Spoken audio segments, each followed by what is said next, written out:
Wealth, fame, power, Gold Roger, the king of pirates, attained everything this world has to offer. The words he uttered just before his death drove people to seize. My treasure, if you want it, you can have it. Find it. I left everything this world has to offer there. And so the men head for the Grand Line in pursuit of their dreams. The world has truly entered a great pirate era. Yo, what's up everyone? Hope everyone is having a good spring break, and Holly, welcome back to the Sustainable Strawhat podcast with Liv and Los reviewing One Piece chapter 1008, Ashura Doji, head of the Mount Atama, Bandits. Hey everyone, thanks for listening today. Breaks between chapters always feel like it's been quite a while, so I'm glad you're joining us back today for this packed chapter. Alright guys, to be honest, this week's cover art is extremely forgettable, so I won't brush up on it too much. Robin just gives wings to a horse, making it feel like a Pegasus. I just want to point out that this cover art doesn't have much detail to it, so it's just very little detail and a lot of white space, which is surprising because Oda usually takes up the entire page and it's usually full, so I'm sure he was just as anxious as we were to get into this chapter. That is true, yeah, there's just really white all around. Like I said, yeah, it's usually filled in a lot more. And the wings don't even look like Robin's actually helping. Yeah, seriously, it looks like it just made like a galloping. Really not that interesting, so let's get to the good stuff. Another thing just before we dive in, so far each chapter has been the name of a Straw Hat member or an allied member, I think Liv had said in the last episode. Each time it gives the character specific focus. How long will this trend keep going? I don't even know whose next chapter is the name who it would be, honestly. I'm sure it would be one of the Worst Generation. Yeah? Maybe like Killer. Who do you think? I think, if I guess, it would be Law. Law? Yes. Okay. Yeah. Better guess, actually, than just my throwaway of Killer. A shocking scene unfolds before them. Right back to where we left off, inside the treasury repository behind the tower. The scabbards are left in complete utter shock as they see their master Odin's long-lost face after 20-some-odd years. This Odin leaves all the scabbards damn near speechless as he begins to explain that he doesn't have much time. I was flung into the future by Toki's powers. I'll explain the details later. It's a long story. I see. Odin-sama! All of the scabbards are immediately convinced that this really is their savior in front of their eyes. We sadly don't have time to celebrate our reunion now. Sorry I'm late. We failed to defeat Kaido back then, but now we have another chance to face him. That's right.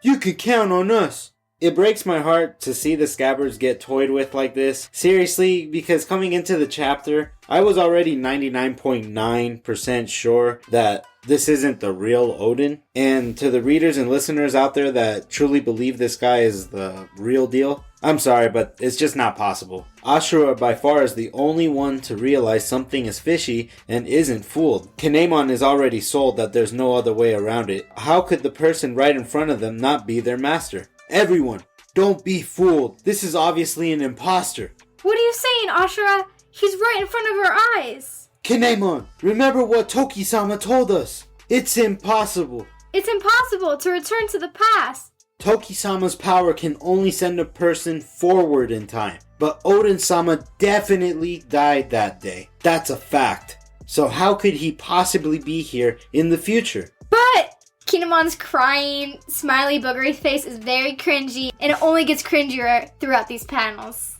Poor Kinemon. Oda keeps focusing on how beat the fuck up the scabbards are, and to keep giving these guys false hope is a different kind of trauma. Kinemon is trying his hardest not to break down, as he's internally admitting that Toki's power can't send anyone to the past.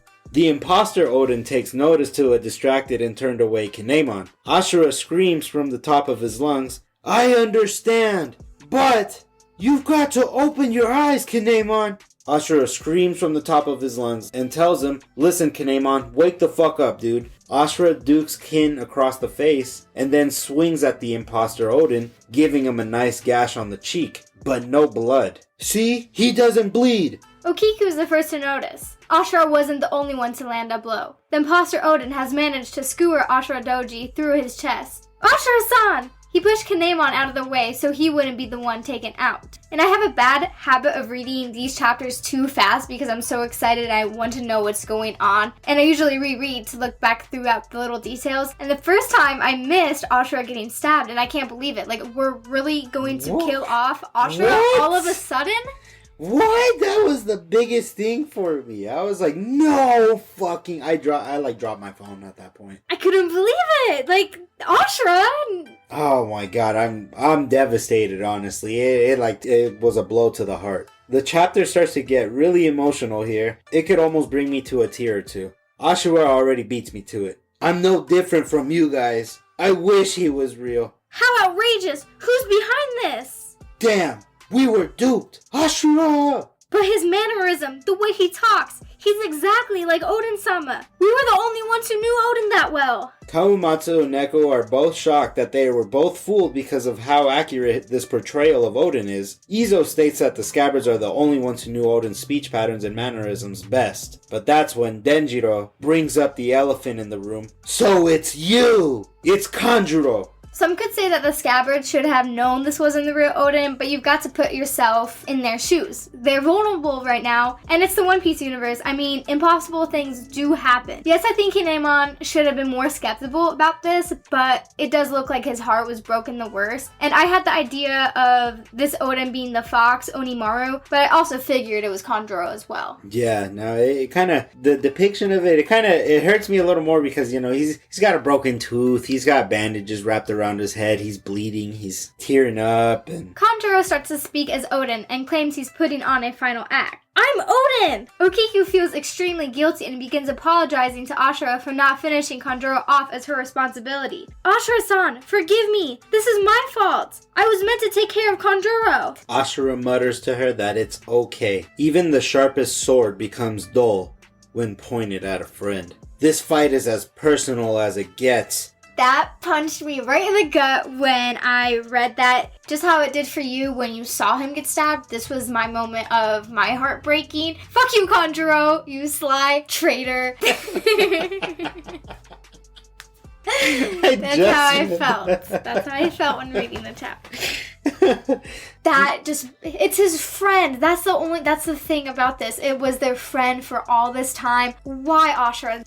He's such this a makes me bitch mad. ass for this. Yeah, he doesn't deserve this. And a drawing, people. A drawing, yeah. Because this isn't the worst case scenario right here. Because this still is yet to happen. Is this a painting? Where's his real body? Controlling this remotely is exhausting. Remotely? I won't live to see the end of this war anyway. I've already been severely wounded. Before I die, I will plunge a dagger into the heart of the Kozuki clan. I am Koizumi Kanjuro.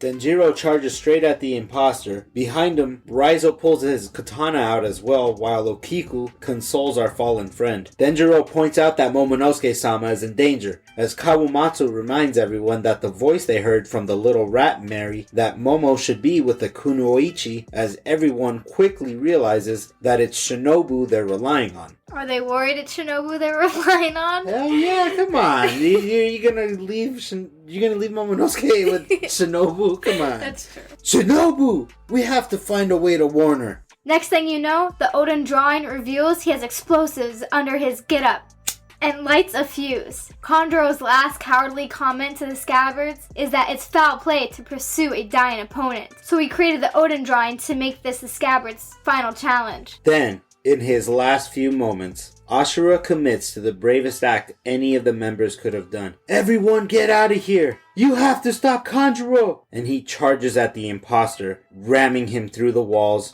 in order to take the explosion further from his companions. Ashura, I'm sorry! Denjiro apologizes one last time as Ashura crashes through the final wall towards the outside. The drawing makes another dirty move and stabs Ashura with both imposter swords in his back. And Ashura takes that shit like a man and tells Kanjuro's pansy ass, "Your mockery of Kozuki Odin ends here." This huge explosion wipes out half of the building the Scabbards were in, and they all look towards the smoke and confirm what they had feared the most. Rest in peace, Ashura Doji, head of the Atama Bandits. You were a true friend, even through 20 years' time.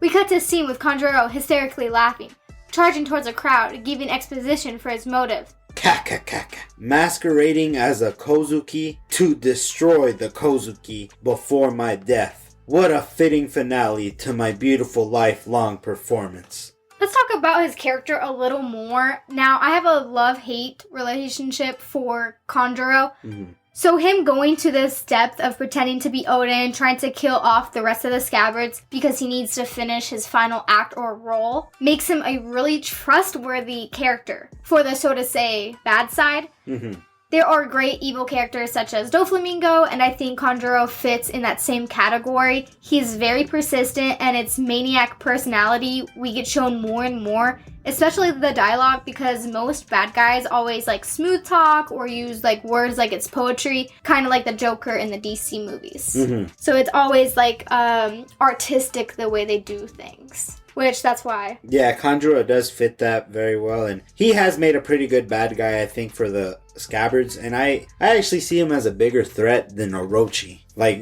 this is the Scabbards' final opponent instead of Orochi, but they both can still happen. It's Kozuki versus Korozumi, so it's waiting to happen. Maybe that's how it'll tie together, or they'll all get individual fights. Everyone is speechless until Kinemon picks his blade up to charge for Kanjuro, when suddenly, Big Fat Jack in his fully transformed mammoth form breaks in like the Kool-Aid Man, claiming he has been looking for the Scabbards while some of the remaining minks tried to fend off the All-Star from reaching their respected dukes. Jack! That was more bothersome than expected. Those pests try to stall me to protect their precious dukes. Neko is ready to whoop some ass, but Inu tells both Neko and Raizo to continue forward while he stays to finish Jack. Whoa now everyone, Los had us so convinced that Sanji was going to fight Jack, but look at what we got here. It's not official, but it technically is official. The but tides have turned. He beat Sanji to it, that's right. Jack wonders if Dogstorm can remain and give a worthy challenge, but Inu claims that both are severely injured, so he should be more than enough to handle the hairy-ass elephant. You want to take me on alone, Lord of the Day? We've both sustained substantial injuries. I should be more than enough. This isn't about settling our grudge anymore. I can't allow a rabid beast like you to continue causing casualties. That's why I'm going to put you down, Jack. Everyone, I leave Momonosuke-sama to you. There's no moonlight in here. Funny, I was just thinking, there's no poisonous gas either. Ooh, Mic shit. drop! He Yeah. fucking Inu, That's man. right! That motherfucker. Shut the fuck up! Yeah. As the remaining Scabbards charge towards Momonosuke, we enter a scene where the castle is set on fire and is beginning to massively spread. When Orochi reveals that he is A-OK. Quickly, put it out! We can't let it get too big! How dare you double-cross me, Kaido? Roast to death! There's no escape up here in the sky! Now go to hell! I'll make him pay! I'm going to slaughter everyone! Now we get the real Psycho coming back into play after he got his head lopped off. We knew Orochi would play more into the story given his devil fruit, the nine-headed dragon. And Oda tried throwing us off in chapter 1003 by giving us the single panel of Orochi's head on the floor. That's right, it was that long ago? 5 chapters? Yeah, but you and I weren't convinced. We knew.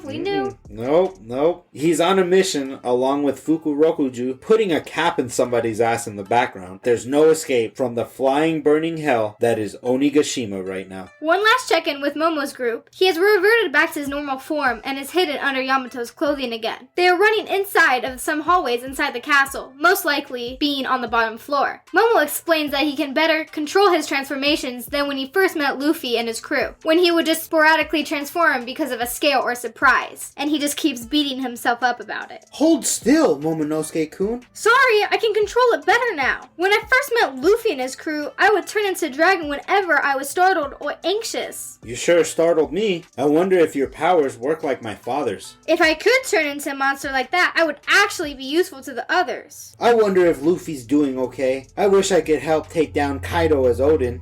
Luffy's worn out, but he's as high-spirited as ever. Shinobu breathes a sigh of relief. What the fuck? How the hell do you know that, Momo? Did Oda tell you something that he hasn't told us yet? I guess he just unlocked observation haki. The fuck, Momo-sama? How you know that? Momo currently has no reply. When I first read this, I thought it was the voice of all things like Roger, Odin, and Luffy have. I didn't actually think of observation haki. I just thought he's not reading his mind and he's not reading his haki, but he's reading something else. Maybe not his thoughts. I don't want to say he's like a mind reader, but like, okay, I guess I kind of am saying that, but to an extent. Like Luffy could, I don't know exactly how to explain it, but I don't think, yeah, it is observation haki, but it could also be the voice of all things. Yeah, he showed the voice of all things back at Zou, because he was controlling the elephant, remember? Right, and so I think he's like connected to Luffy in a way. So just like say if Roger or Odin were there in battle, like separate parts of the island, you could still tell how they're feeling from voice of all things, not just observation haki. Oh, okay. That's pretty interesting.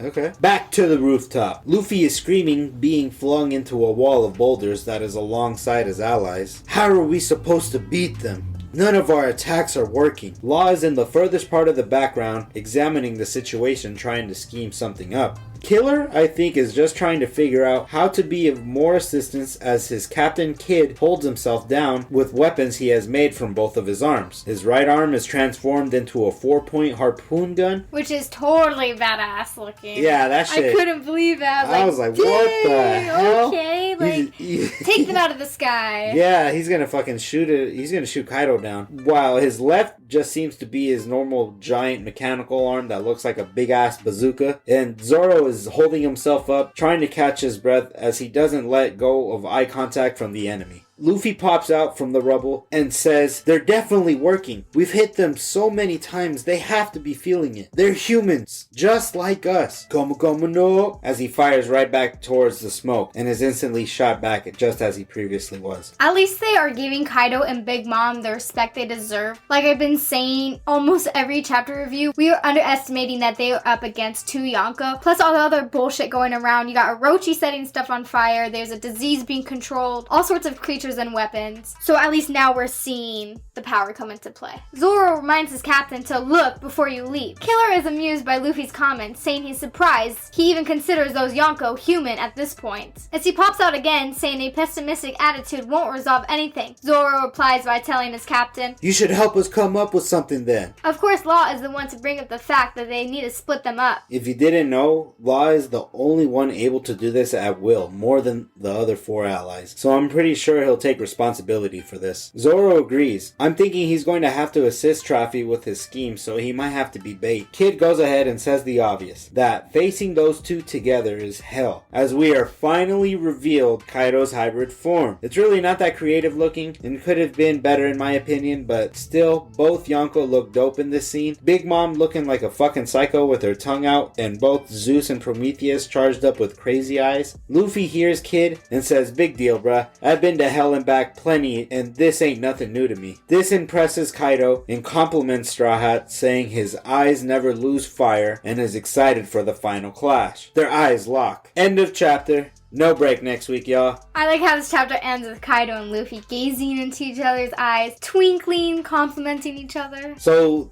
the climax of the battle is beginning here, and now there should be no more postponing chapters, I hope. Everyone is set. We've taken a peek at what is set up. Maybe one more chapter to set up Sanji at least. But we are all locked into battles and we just need the chapters to show them. No more long mopey chapters. Just more action-packed good shit, Oda. Come on, son. I'm expecting a couple scenes at the top of the rooftop at the beginning of next chapter, but then it will shift into the battles below. Although, I have to say, someone in the next couple chapters is going to get severely injured or knocked out on the rooftop, and it's not going to be any of the Yonko. It seems like they've been playing nice so far, but now it's time to bring the big boy and girl attacks out in full respect to the worst generation. They will feel the wrath of their power. They will feel overwhelmed. I just want to see who's going to have more adversity from the other. Who's going to continue getting up after each attack? That's what's going to highlight the worst generation the most, because in all honesty, they have already shown them how strong they could be,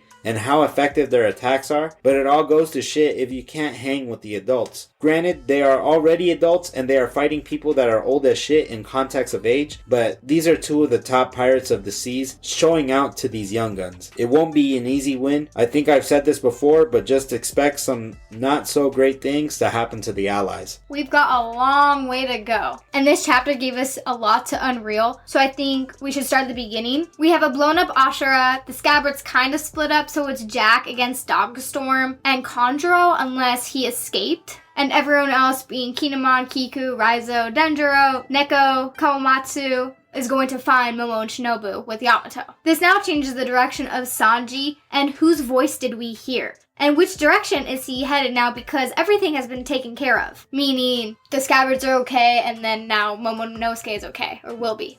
Now, I'm not sure if Sanji heard Orochi's voice. I can't really think of who else is going to be dragged into this. And I hope Sanji goes to the rooftop. It looks like we can use him up there. Unless they quickly plummet Big Mom down the hole onto the live floor. But now I don't think it will be in the live floor, since there's already so much action being packed in there, and there's not really much room. So maybe over the edge into like the backyard of Onigashima, or trapped somewhere, because if she gets knocked down a few floors, if you don't knock out Prometheus, she can just fly right back up. So I don't see where the split up can go until you said about Law. For the rooftop, we're finally seeing the power struggle, and unfortunately we don't get shown what has happened so far, and it's probably not so important, just a bunch of random attacks. I'm actually leaning on Law using his technique to swap him and Big Mom someplace else, how you said. That's what gave me the idea. And then Sanji will run into them. So on the rooftop, we will still have Luffy, Zoro, and Kid and Killer. And at first, I thought Oda might throw us an oddball here and split up the duos, Luffy and Zoro and Kid and Killer. But I think this makes more sense because, as I was saying earlier, I didn't see how Big Mom would be split up from Kaido. But now I see this as a way that all ties up. Yeah, no, that'd be pretty cool if Sanji could somehow still get into the fight with Yonkos. That would prove a little more, like, strength prowess, I guess, towards him. But Sanji still has a lot to prove later in this arc. Because I only see Sanji and Law having beef with Big Mom. Because you could pair up Zoro with Big Mom, but it's just not gonna be like fun, I guess. And we want to see, Dragon Slayer Zoro, not, it's not Big Mom Zoro, not Big Mom slaying Zoro. So I don't think anybody else would be paired up with Big Mom unless it was Sanji because of Whole Cake. He could finally be redeemed from that, and he doesn't have anywhere to go right now. Right. Now Orochi, what is he going to do besides set things on fire? He has subordinates that are so loyal to him, right? Yeah, slightly. Okay, kind of, it's kind of mixed up. Like, who am I going to fight for? Orochi, Kaido, and now Chopper, because Chopper is my savior. Like, it's a whole bunch of mix-up. Yeah, because Orochi, people seeing Orochi now is just gonna kind of confuse them. Be like, yeah, I don't know who the hell I'm gonna side with because the reindeer just saved me, the dinosaurs are attacking me, and now the mythical Yamato no Orochi is fucking back alive. So, what do I do? At this point, I'm not sure who's going to make it off this island. But it's about time to come up for a new power-up or a new technique. Yes, splitting them up will do the trick, but I don't think fully. So everyone, what are we going to get from all of our favorite characters? Right, yeah, there's a bunch of brand new techniques that are going to be busted out from both parties. From Kaido, he's going to show what he's all about in his hybrid form. Big Mom might still show us some techniques she hasn't shown us. Maybe her ultimate technique. I think that is a good idea for Big Mom to show her ultimate technique. And it would be, maybe Kaido would have to show his ultimate technique if we don't think he's going to survive after Wano. I'm not too sure. I think he will survive somehow because he's just an introduced character. I don't think he will die, but I still think he will be defeated. Yeah, he might be on the verge of death. And that's maybe when he'll want to, plant that out, Right. Yeah, I totally agree. Alright guys, I'm thinking Oda is going to leave us off with a cliffhanger pretty soon, and my guess has to be with chapter 1010. You love that 1010.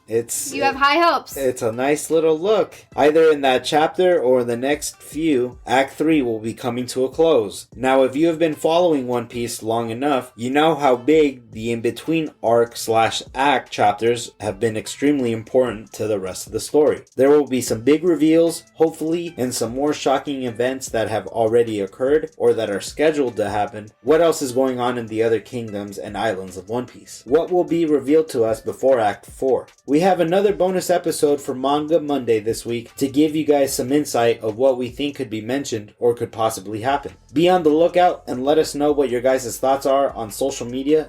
We want to know. Make sure you also come back next week to check out the Chapter 1009 review plus the Manga Monday. In the meantime, go check out our other episodes on the Sustainable Strawhat podcast. Don't forget to check out the latest episodes to hear all about Los and I's goals to protect the planet, and some you can practice alongside with us, such as gardening and composting. Of course, we have more One Piece episodes besides the chapter reviews, such as our expectations for the Wano arc, and you can see how quickly our opinions change based on the weekly readings, so it's all very exciting. If you enjoy this podcast and the content it brings you, please give us a follow and a rate whenever you have a spare second to help support spread of invitations to the Sustainable Strawhat crew you have already joined. As always, take care and enjoy your spring break in Holly, guys. This is Living Low, setting sail, y'all. Peace! ルフィは海賊王になる男だ